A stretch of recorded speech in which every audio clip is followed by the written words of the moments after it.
मेरे प्यारे बच्चों, यहाँ पर हम लोग ट्रांसलेशन को सीखने वाले हैं। आप सभी के सामने एक स्टोरी लिखी हुई है और इसे हम लोग इंग्लिश में ट्रांसलेट करेंगे।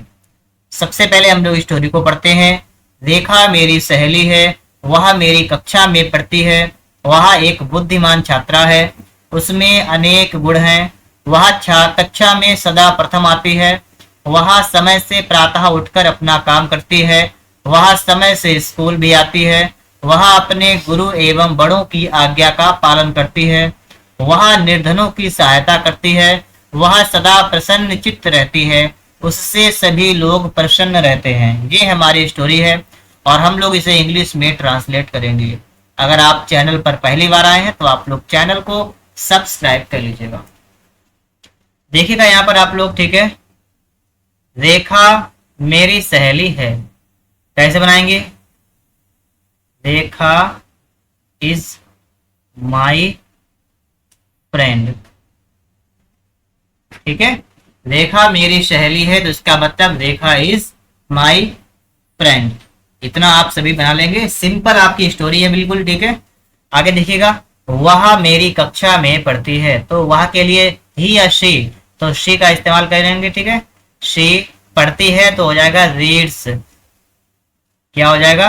रीड्स, ठीक है। तो यहां पर आप कह लीजिए शी रीड्स, वह पढ़ती है इन माई क्लास,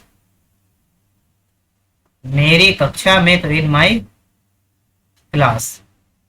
वह एक बुद्धिमान छात्रा है, वह की क्या हो जाएगी? शी।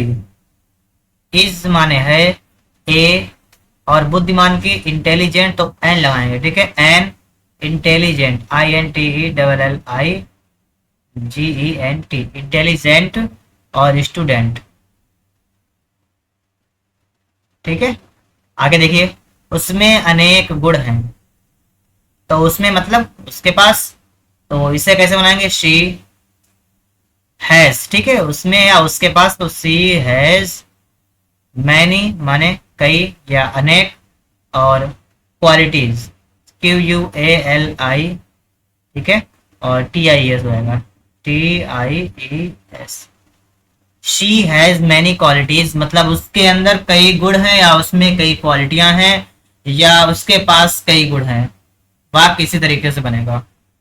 आगे है, वह कक्षा में सदा प्रथम आती है, तो वह की हो जाएगी शी, और हमेशा लगा है ना, इसमें सदा लगा है। सदा के लिए क्या लगाएंगे आप लोग? ऑलवेज, तो शी ऑलवेज, ठीक है। और कक्षा में प्रथम आना, इसके लिए क्या लिखेंगे? स्टैंड फर्स्ट, ठीक है। स्टैंड, तो स्टैंड हो जाएगा STAND, और एक वचन के साथ एस लगाते हैं, तो स्टैंड्स फर्स्ट। इसका मतलब होता है कि वह हमेशा प्रथम आती है। और कहाँ आती है? कक्षा में, तो इन द क्लास। इस तरीके से आपका ये बन जाएगा, इन द क्लास। तो देखिए, शी ऑलवेज, वह हमेशा, स्टैंड्स फर्स्ट मतलब प्रथम आती है, इन द क्लास मतलब क्लास में। वह समय से प्रातः उठकर अपना काम करती है। आगे देखिएगा, तो यहां कैसे बनाएंगे? पहले इतना बनाएंगे, वह अपना काम करती है, पहले इतना बनाएगा, वह अपना काम करती है। तो शी एक वचन करता है, तो लगाएंगे डज और हिज वर्क। अब कुछ बच्चे सोच रहे होंगे कि यहाँ पर आपने हेल्पिंग वर्ब इसकी डज क्यों लगा दी, तो यहाँ पर ये हेल्पिंग वर्ब नहीं है। यहाँ पर आपकी डू जो आपकी होती है वो आपकी क्रिया होती है करना, ठीक है। तो डू माने करना होता है, तो डू में ऐसे एस लगाते हैं, तो वो मैंने यहाँ पर किया है। मैंने यहाँ पर हेल्पिंग वर्ब नहीं लिखी है, मैंने यहाँ पर ये मैन वर्ब लिखी है। डू मतलब होता है करना, तो डू के साथ ऐसा एस लगा देंगे तो ES लगता है। तो डज यहाँ पर जो है ये आपकी सहायक क्रिया नहीं है, ये आपकी मैन वर्ब है, ठीक है, इसलिए यहाँ पर डज लग गया। हिज वर्क नहीं होगा, हर वर्क होगा यहाँ पर, क्योंकि लेडीज है ना, इसलिए यहाँ पर क्या हो जाएगा? हर वर्क हो जाएगा। तो इसको हटा के हम हर कर देते हैं, यहाँ पर थोड़ी सी यहाँ पर मिस्टेक हो गई थी, ठीक है। क्या हो जाएगा? शी डज हर वर्क, वह अपना काम करती है। और समय से प्रातः उठकर, क्या लिखा है? समय से और प्रातः उठकर, तो प्रातः उठकर, तो प्रातः उठकर क्या होगी? गेटअप नहीं कहते हैं, उठिए तो गेटअप, तो यहाँ पर क्या हो जाएगा? यहाँ हो जाएगा getting up, getting up on time. और प्रातः लगा हुआ है तो मतलब सुबह सुबह, तो इन द मॉर्निंग कर लीजिएगा इसमें, ठीक है, इन द मॉर्निंग। तो क्या हुआ, शी डज हर वर्क, वह अपना काम करती है। गेटिंग अप मतलब उठती है, ठीक है, उठकर करती है। ऑन टाइम मतलब समय पर।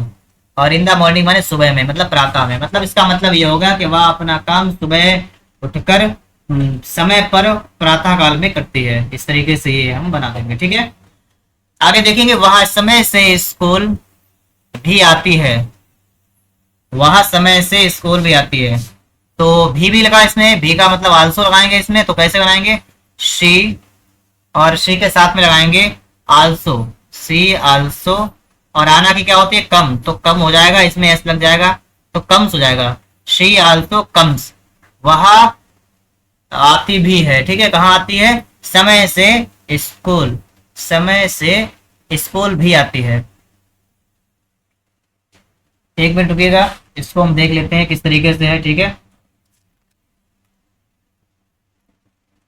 ठीक है, इसी तरीके से है कि वह समय से स्कूल भी आती है। तो शी आल्सो कम्स, वह आती है। और कहाँ आती है, समय से स्कूल, स्कूल। और समय से है तो लगाएंगे ऑन टाइम।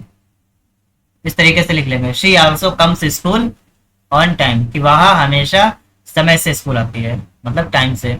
वह अपने गुरु एवं बड़ों की आज्ञा का पालन करती है, ठीक है।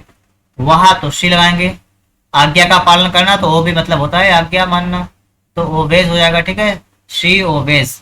और क्या, पालन करती हो, यानी पालन करना। और आज्ञा का, आज्ञा मतलब कोई ऑर्डर दे उसका ऑर्डर मान ले, तो ऑर्डर, तो शी ओवेज द ऑर्डर्स, ठीक है, ऑर्डर्स मतलब ढेर सारे ऑर्डर को अगर मान लेते हैं तो हो जाएगा ऑर्डर्स, क्योंकि अपने गुरु और बड़ों का आज्ञा का पालन करती है, ठीक है। तो शी ओवेज द ऑर्डर्स ऑफ, और किसका, अपने गुरु, अपने की हर, गुरु की टीचर, TEACHER, और गुरु और बड़ों का, ठीक है, मतलब ढेर सारे गुरु हुए तो टीचर्स कर दीजिएगा यहाँ पर, और एंड कर दीजिएगा। और बड़े हैं, बड़े की क्या लगा देंगे आप लोग, एल्डर्स, ठीक है, ELDERS। इस तरीके से आप कर लेंगे, ठीक है, कि वह अपने से बड़ों और टीचरों का आज्ञा मान का पालन करती है। आगे है कि वह निर्धनों की सहायता करती है, शी। और निर्धन की सहायता करना की हेल्प होती है, तो हो जाएगी यहाँ पर हेल्प्स। और किसकी, निर्धनों की, मतलब गरीबों की, द पुअर, ठीक है, गरीब लोगों की सहायता करती है। वह सदा प्रसन्न चित्त रहती है, वह सदा प्रसन्न चित्त रहती है। तो प्रसन्न होना की क्या होती है, हैप्पी माने प्रसन्न होना होती है, तो शी। और यहाँ पर लगा है सदा, और प्रसन्न रहती है। ये आपका जो वाक्य है वो आपका इससे बनेगा, ठीक है, शी इज ऑलवेज हैप्पी। इसका मतलब हो गया कि वह हमेशा प्रसन्न रहती है, उससे सभी लोग प्रसन्न रहते हैं, सभी लोग उससे प्रसन्न रहते हैं। तो एवरीवन, ठीक है, सभी लोग क्या लगाएंगे, everyone, everyone remains happy, REMAINS, remains happy. और किससे, उससे, विद हर, ठीक है। इस तरीके से आप लोग यहाँ पर स्टोरी को कंप्लीट करेंगे, और उम्मीद करते हैं कि आप सभी लोग अच्छी तरीके से यहाँ पर समझ भी गए होंगे। अगर आपको वीडियो पसंद आया है तो आप लोग इसे लाइक करिएगा। चैनल पर यदि आप लोग पहली बार आए हैं तो आप लोग चैनल को सब्सक्राइब भी कर लीजिएगा।